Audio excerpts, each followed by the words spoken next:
I've been in Poland and I've been shadowed the whole time. I felt invincible by the beasts. Look, trains killers. I look about this big.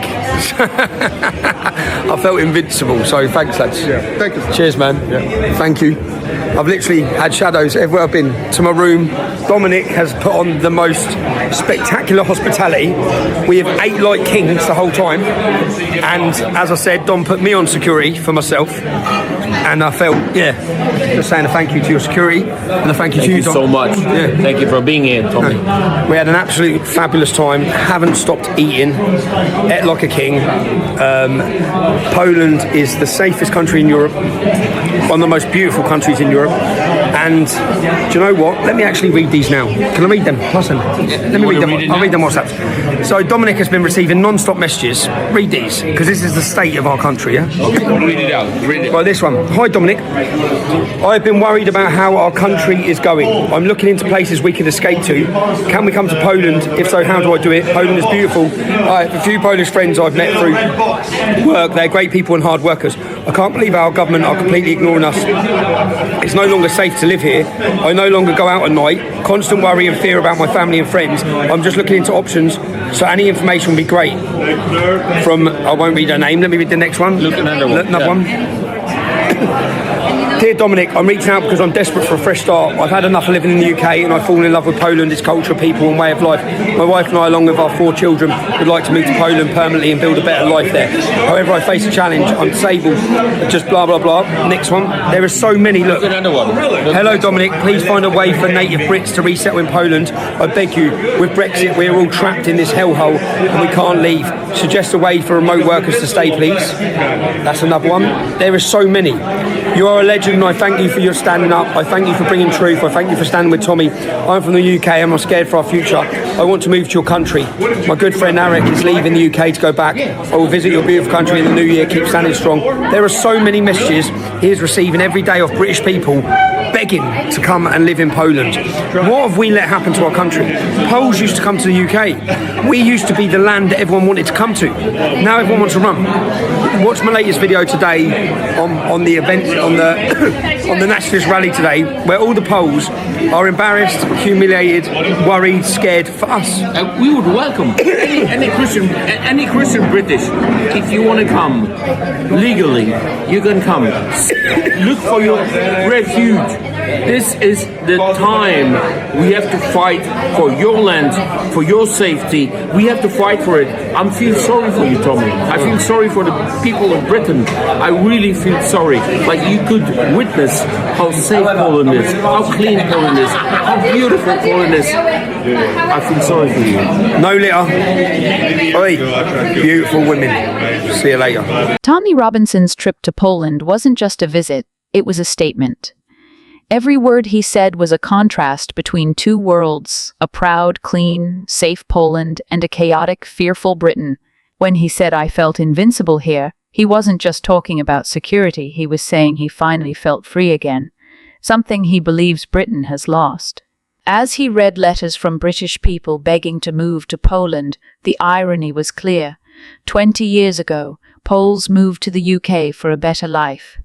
Now, it's the British dreaming of escape. His message hit hard. Britain, once a symbol of strength, now feels broken. With Dominic Tarczynski beside him, Tommy painted Poland as the last refuge of faith, order, and national pride. His words, no litter, beautiful women, safe streets, summed up everything he thinks the West has forgotten. This wasn't a travel vlog. It was a warning and a confession. Britain has fallen. Poland stands tall. Well, it's 107 years on from the armistice, the 11th hour of the 11th day of the 11th month, and I was pleased this Sunday, Remembrance Sunday, to be in Walton-on-the-Naze, in the northern part of my constituency, where last year the parade was cancelled for insurance reasons.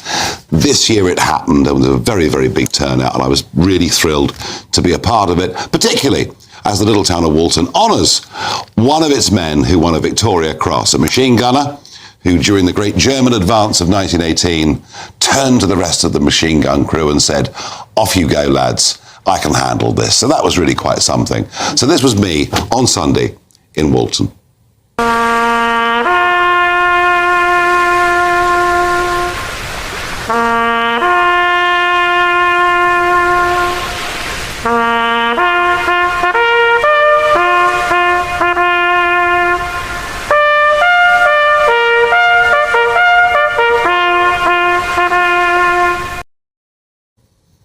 Now, those scenes were taking place all over the country, and I have to say there was a 99-year-old ex-Royal Scot who was a lot fitter than me when he went up to lay his wreath. And we understand why everybody wanted the war to end. But there was one man who thought we were making the most terrible mistake. His name was Jack Pershing, and he was the American general in charge of the American army. And here he is, actually on the 11th of November in 1918. Here's a quote from him from just a few weeks afterwards. He says, "We shouldn't have done it. If they'd given us another 10 days, we would have rounded up the entire German army, captured it, humiliated it. The German troops today are marching back to Germany, announcing they've never been defeated. What I dread is that Germany doesn't know she's been licked." He allegedly said to staff officers on that day that he feared we'd all be back here in 20 years' time. Indeed, it was 21 years. Now, you've got to understand that the British had enough. Whilst we were advancing, we were losing 1,000 men a day. France had been, ruined. The young manhood of France had been ruined. We understand why they wanted an end to it. But, he was right. Pershing was right. We should have got on. Whether it was 10 days, whether it was 4 weeks, I don't know. But just think about this. When Adolf Hitler and the National Socialists get going, they launch the beer hall putsch. Who is it that's leading the procession? There's an image here, and it's a quite astonishing image. There is Adolf Hitler in 1924 going to trial after the putsch. Standing next to him in full rig is Field Marshal Ludendorff, the victor over Russia on the Eastern Front, the man that almost in April 1918 won the First World War against us. And he talks about the stab in the back. He talks about the undefeated army.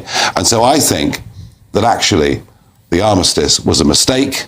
We should have gone on and made the Germans unconditionally surrender, rather than a sort of almost half gentlemanly way out, followed by a treaty that was somewhat vindictive. Thanks for watching.